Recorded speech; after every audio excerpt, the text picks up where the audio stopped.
doing a special version of the Indigo notes. I just feel like I had to re-enter the podcast game right fast and give a couple of my thoughts on what's going on out here.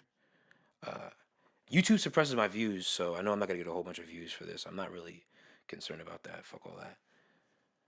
We know that there are corporate, fascist, government ties that have zero interest in exposing any sort of secret society activity. So any videos talking about that kind of shit, naturally, I knew that was going to happen, right? I was somebody who was just sitting in the back, and I knew they were suppressing the views of my videos because there are people in the mainstream media talking about my videos, and yet I don't see the views going up. But people are talking about the shit I'm talking about directly in my videos. So I know people are watching them and they're suppressing the views. I know this stuff makes people cringe, but there is a lot of weird stuff that's been going on with me. For instance, I'm writing a script that's currently titled, it's a rough title, it's called Rosewall, right? Now, if you look at the mainstream media and what's happening in the mainstream media, there is the Harvey Weinstein scandal, right? A big voice in this scandal is who? Rose McGowan, right? And then, wait, come on, it gets a little crazier. Kevin Spacey just came out, right? And now who's the big voice coming out in his scandal? It's Rosie O'Donnell. So, I mean, and I don't want to give too much of my script away. That's the thing, too, because they're baiting me to share how much of my script they're talking about in the mainstream media, right? And I think I might even do a presentation on it because it's pretty astounding. And every day I'm waking up, I'm like, wow, yeah, they're really doing some sort of remote viewing on me writing my script. And it's kind of crazy. Yeah, I don't know what to do. It's obviously a mockery of the power that they have over me. It's just interesting to note that there's a bunch of that. There's a bunch of that in those stories. But again, to expose some of it would be to ruin my story. And it's coming out soon. So stay tuned for that. Okay, so it seems like the mainstream media is really trying to bait me into coming back onto Twitter with this obvious New York terror hoax sponsored by the Home Depot, by the way. It seems like they're really trying to bait me to come back, and I'm just not. I mean, Twitter is like, it's okay sometimes. It's very semi-Orwellian. The bot accounts are not good. I think they're deep state orchestrated. I don't think they have anything to do with Russia or anything like that. Yeah, it's all deep state shit. And what they're doing, they're using sites like that and a whole bunch of other social media sites because these sites, they're like the Wild West. Jay-Z said a long time ago, and he sounded kind of ridiculous saying it, but it's really kind of the truth, right? The internet is like the Wild West. There's no regulation to it. There's no rules of etiquette. And I really don't like that. I'm not like a big anti-PC culture guy. Like, you know what I mean? I like to cuss and all that, and I like to say whatever I want to say, but it's not that I don't like when other people say what they want to say. That's not it. It's just that you should have a modicum of what it means to be polite as an adult. And you really shouldn't even be allowed to use certain things unless you understand that. To me, Twitter has become like communicating in one of those YouTube chats you gotta hide because people are saying fuck Nazis in the ass and kill niggers and they're saying ridiculous shit. You're like, okay, I have to close out that chat because that's ridiculous, right? Twitter has become that. It's become having conversations and arguments with people like that. And not only that, and arguments that people don't win, man. They just don't win. You're trying to start and inflate, and we're going to get into that in a second. We're going to get into inflation and why that's a big deal. Inflation in the Carl Jung sense and in the Jung sense, right? We're talking about the Jungian inflation, right? I'm not talking about any other kind of inflation. Although one of the definitions kind of crosses paths with another one, the inflation in the commerce sense. They sort of cross paths in a weird way, and they actually sort of work together. And I'm gonna get to that. But again, Twitter has become like chatting in a sea of fucking complete like 13-year-old morons, and I'm just like, this is not for me. So I'm just not. It's very agitating. So I'm stepping back from it. You know, it's temporary right now. It may come back. I don't know. Who knows? Who cares, right? But it seems like fucking the MSM cares, because they're trying to bait me back with this New York story that's obvious horseshit, man. If you look into it, man, you pull up your gematria, man, and you put in Chambers, you're gonna get that it equals 33 in reduction, right? Pythagorean reduction is 33, right? So to me, that says in my mind, and there's already people making the connections. It's like you could make the connections all day. You could go, okay, Wendy Williams fell as the Statue of Liberty on her show. She took a tumble, right? And the Statue of Liberty, of course, is the symbol of ISIS, right? The real, and when we talk about the veil of ISIS and the Statue of Liberty, right? How much of a con the statement, the Statue of Liberty is, right? When you consider the veil of ISIS, which the veil of ISIS, where I try to tell people, it's like that song. Remember that song, "Blinded by Science"? Right? That's exactly what it is, right? It's people that blind your mind with propaganda and the programming that they desire for you, right? So when people program your mind, this is the kind of things, you know, that's what's called the veil of ISIS, right? Money is the veil of ISIS, right? And this is why some people are saying the dollar is going to collapse, but, you know, who knows, right?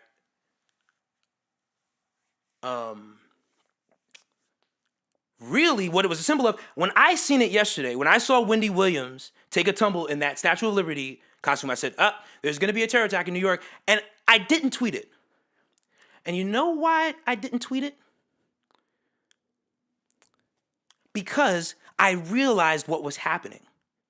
I was being baited into a familiar action. It's a predictable pattern, right? It's something that is familiar for people. And for their own crazy psychological reasons, they're doing this. They're contriving this thing, right? It has nothing to do with me at this point. They just need to make my behavior some sort of odd pattern, right? And that's what the psychological programming is. That's what all this propaganda is. They want to control you, right? I see a lot of people talking about religious, the historical value of religious stories. And to me, that just seems like beside the point, right? It's just like looking for the truth value in a obvious Masonic hoax. That's not the point. The point lies deeper. It lies in the fact that they're talking about a guy who has a fake gun, right? And if you saw the cover of, or at least one of the promos of my album, I had a gun that was a prop gun in the album cover, right? This is meant to cause tension and torment. 33 words, right? In the minds of the rough ashlar, of the people, right? The rough ashlar is the people, right? And they consider themselves the perfect ashlar. They are what the people should be, right? It's just like in A Clockwork Orange, right? Malcolm McDowell's character, right? He was the rough ashlar that needed to be shaped by the state. A Clockwork Orange, right? He needed to be shaped by the state. They're doing the same thing in a weird way. If you can't see it, they're doing that similar programming to me. And I can see it as a man who is becoming more aware of his surroundings. I see what they're doing, right? It's all this little nudging, right?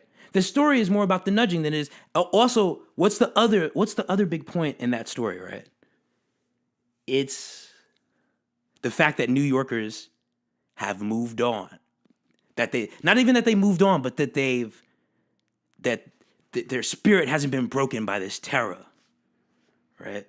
That we ain't gonna stop going to work. We're not gonna stop Halloween. It's not gonna stop us. Yeah, it's because a lot of them know it's probably a fucking hoax. And I'm not saying if there were people that were really killed, they were probably, they will kill people. These people kill people. They kill people, they never come back. That's the one thing that people say online all the time, that they're all hoaxes and nobody dies. That's a lot of horse shit. You're trying to trick yourself into believing something that's not real, right? People get whacked for this thing. People get whacked and they never come back. It happens a lot, right? So people could have been, I don't know what happened. I'm not doing any sort of speculating. From what I'm familiar with and some of the symbols that are in that story, I just know that it's a bit of a mockery. You're shaping your little rough ashlar. That's what you're doing. And you're trying to cause tension and torment in the lives of the people. That's real. Okay, so I want to get into this Jungian concept, inflation. I'm reading this from frithluton.com. Inflation is a state of mind characterized by an exaggerated sense of self-importance, often compensated by feelings of inferiority. Right? Inflation, whether positive or negative, is a symptom of psychological possession. Keywords, right? Indicating the need to assimilate the unconscious complexes or to disidentify from the self. Now, this is what they do. They inflate your ego with these stories, right? Think about racism. Think about Masonic divide and conquer. Think about Hegelian dialectic. Why these things have been developed. They are distractions, yes, but they also want to inflate you into acting, into doing something harmful, possibly. And why would they want you to do something harmful? Why would they want you to do something crazy? It generates more madness, right? It generates more chaos, right? And then they get to be the order, right? They get to be the superhero in that case, right? They come in as the order to that chaos. They bring order.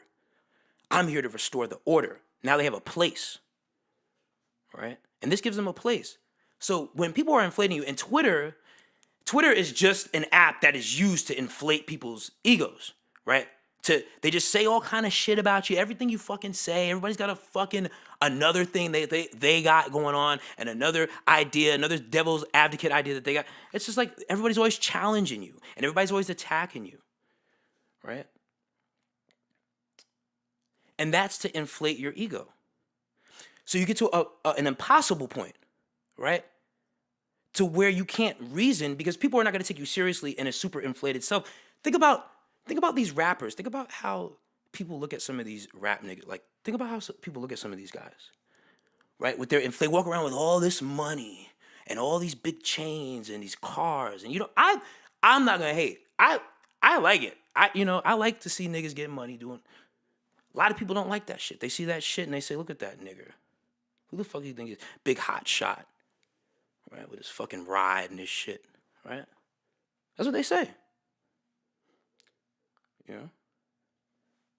But that guy is inflated. He's lost in his inflated self because people have been kicking him down his whole life. So in a way, I feel for him. I feel his pain, right? I feel that guy's pain.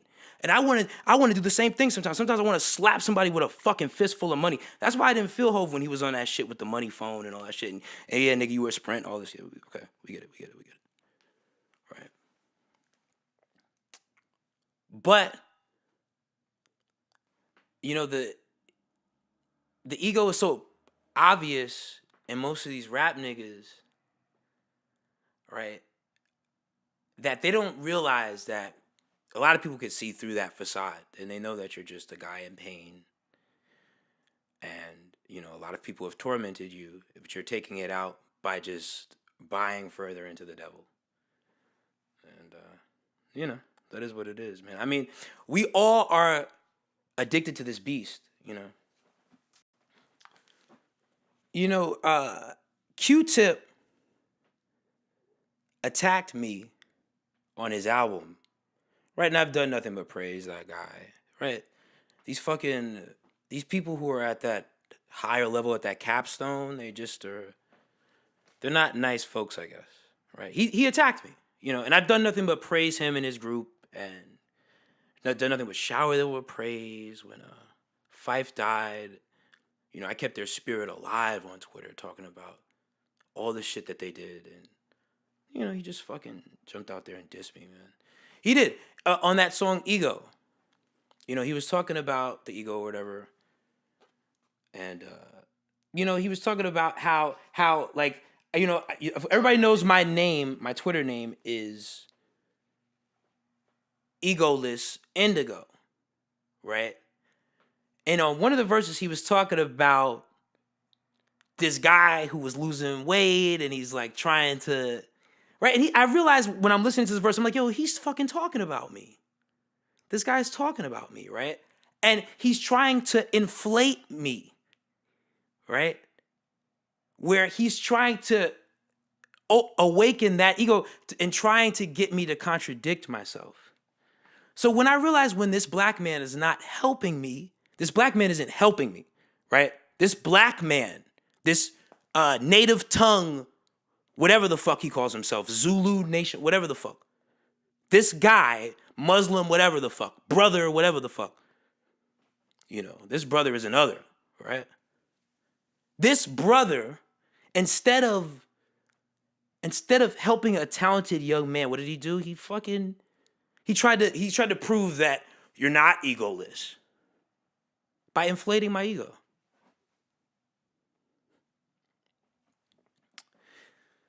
I want to say fuck you to QTip, and don't ever talk about me on your albums again. And if you do talk about me on your album again, not only will I have a track for you, but just don't ever fucking talk about me again. Don't ever talk about me again. You just gotta realize how backwards it seems from my perspective, being this guy who, like, I know QTip knows what the fuck he's doing, right? He's doing something that's very negative, right? It's this old school kind of Django Unchained, fucking Mandingo, black on black horse shit. That's what it is, right? And all reality, man, you can't be a brother out here. It's just crazy, my nigga. You just like, we'll leave it at that. We'll leave it at that. I did, I felt like, we'll leave it there. But again, I wanted to talk about how all this ties in and to you. Like, it's not just about me, but it's all about how this ties into you, right? How the media inflates you, right? Through racist stories, through divide and conquer shit, right? A lot of other things, right? All kind of stuff. They publish all kind of egregious, crazy lies, And also just the stories themselves, they don't give you hope, right? Some of the stories themselves, true or false, just don't give you hope for where the world is going, right? And you get into yourself, right? They find little things about you because it's so much easier to do this when you have data systems that are so integrated, and everybody has a phone, and everybody has a laptop, and everybody has an iPad that they're searching. And they revealed this truth in plain sight in Ex Machina, right? With the Blue Book, right? They have everybody's data history, and and when I say they, you got to be very specific, but we're talking about, like, this is like deep state NSA stuff, right? That ties into, it's a fascist tie into corporatism, right? With like Facebook and all this propaganda software. Like, I've just like I've realized, like probably a couple of years ago, that Twitter was absolutely propaganda software. I realized that many years ago, right? I continued to do it, but I realized that it was propaganda software, and just trying to interact with it to see if it has any feelings, and the thing has no feelings. It's not anything that's real, and this is what scares me about the AI future in general, right? What that AI future could prescribe to you as an answer, it may be because you're so intimidated by what the size of this thing, right? That you will give into it, right?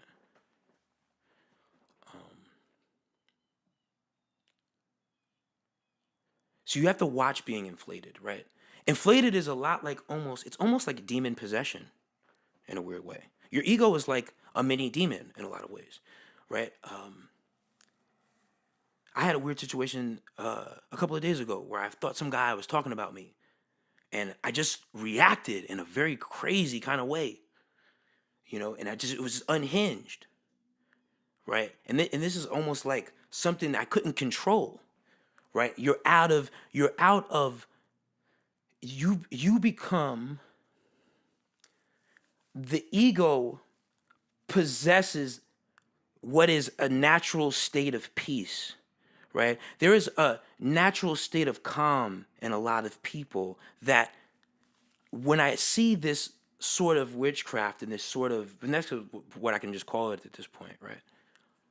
What it does to people and how it stirs them, the chemistry of it, the alchemy of it, how it mixes with people, and what it does to them, how it transforms them and transmutes them into something that is not as beautiful as that natural peace was, right? Don't let anything disturb your natural peace. And I think that's how we end this one.